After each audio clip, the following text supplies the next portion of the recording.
Պարոն Մխիթարյան, դուք որպես նորաթող քաղբանտարկյալ, որ հասցրեցիք մի որոշ ժամանակ անցկացնել քրեակատորական հիմնարկում, այսօր մասնակցում եք քաղբանտարկյալներին նվիրված լսումներին, նախ ինչ կասեք այս թեմայով Հայաստանում ինչու են այսպես շատ քաղբանտարկյալները ըստ ընդդիմադիրների։ Վայ ջան, տեսեք, չեմ ուզում նշեմ ըստ ընդդիմադիրների, որովհետև իմ անձնական փորձը ցույց տվեց,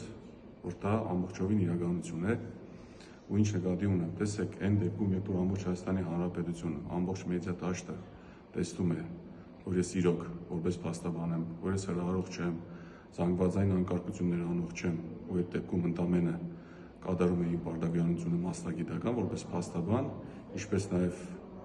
իշխանության մեջ թեւը գիտեր, որ մեր ձևով շարժման Շիրակի մարզի Գյումրի քաղաքի համակարգողն եմ, հենց այդ իսկ պատճառով, ըստ եմ միայն այդ պատճառով աչքին գա նրանց մոտ ու ոչինչ չանելու համար 30 օր հեռու եմ գտնվել իմ ընտանիքից, իմ ընկերներից։ Այսինքն դուք ձեզ այդ տրամաբանությամբ համարում եք քաղբանտարկյալ։ Այո, միանշանակ համարում եմ, ճիշտ է իմ բախտը շատ ավելի անգամ բերեց, որովհետև ինչպես նշել եմ հարցազրույցներում արտարադատությունը հիվանդացավ, բայց իմ դեպքում չմահացավ, բայց մենք նախ այստեղ խնդիր ունենք, որ մարդիկ ունենք արդեն ամիսներ, տարիներ են գտնվում ոչ ազատության մեջ, բայց ասեմ, որ ինչքան էլ մենք նշենք, որ բանդում, գտնվում ես անազատության մեջ, բայց պահեր ու օրեր են լինում, որ դու հասկանում զգում ես, որ դու շատ ավելի ազատ ես, քան իրենք։ Այսօրվա լսումների մասով սպասելի էր իհարկե, որ իրենցից մարդ չկար։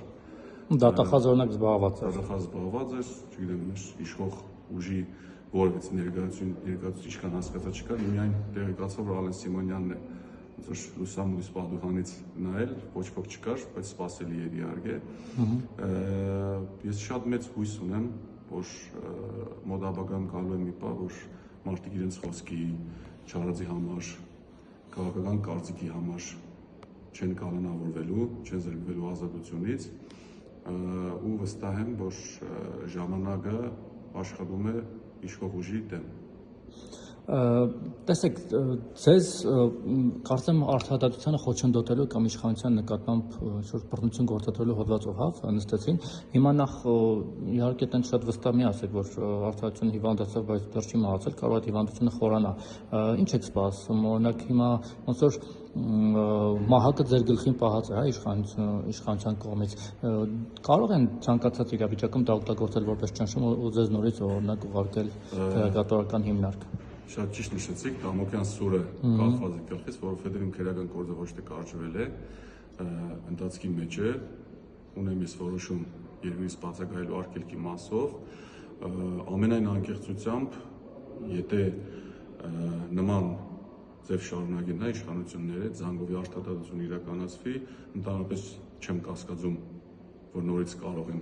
ինչ-որ X պատճառով, անհասկանալի պատճառով կալանավորել կամ նույնիսկ միգուցե այս գործով, բայց ինձ միայն իշխանության խոչընդոտում չէր, արտադրության խոչընդոտում չէր, այլ նաև զանգվածային անկարգություններ,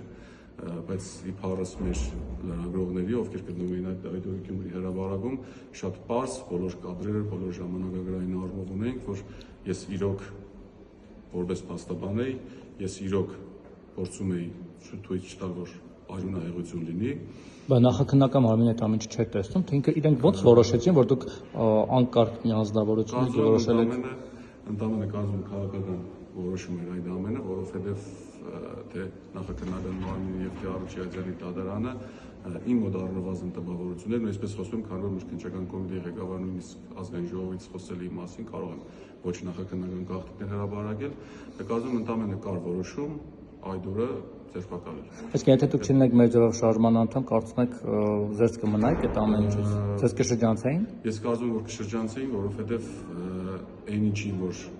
մնացած է, մեր բանդարգալներին կասկածում են, ինչքան գիտեմ, իրանց մասով մեծամասամբ տեսաձայնագրություններ չկան, բայց տեսաձայնագրություններով հստակ երևում է, որ ես իրոք մտել եմ երկուսի մեջտեղ, այսինքն ժողովրդի ու ոստիկանության այդ ահռելի բանակի մեջտեղ ու փորձում էին որևիցե խնդիր ցույց տալ։ Տեսեք, այս արդարադատության ձեր բնորոշմամբ հիվանդ համակարգի գլխավոր պատասխանատու կամ մեղավոր օղակը որն է, ձեզ որպես իրավաբան, վերևից կան դատարանները, դատախազությունը, որ անդադ մեղադրանք պաշտպանող մարմինը եւ անդադ բողոքարկում է ցանկացած որոշում դատանի, թե նախաքննական մարմինը, թե ավելի ներքև ոստիկանությունը։ Ես կարծում մեր խնդիրն ավելի վերև է, որովհետեւ ըստ սահմանադրության մեր երեք ճյուղերը իրարից առանձին են ու իրար հավասար։ Բայց ինչպես մենք տեսնում ենք, ինչպես նկատում ենք, ինչպես վերջին տարիներն են ցույց տալիս, տպավորություն է կարծում եմ արտարացված, որ դատական համակարգը այն նույն ազատությունն ու անկախությունը չունի եւ գտնվում է մեկ քայլ ներքև իշխանությունից, օրվա իշխանությունից, բայց իրականում նրանք պետք է լինեն իրար հավասար։ Լավ, շնորհակալ եմ ձեզ։ Ձեզ նույնպես։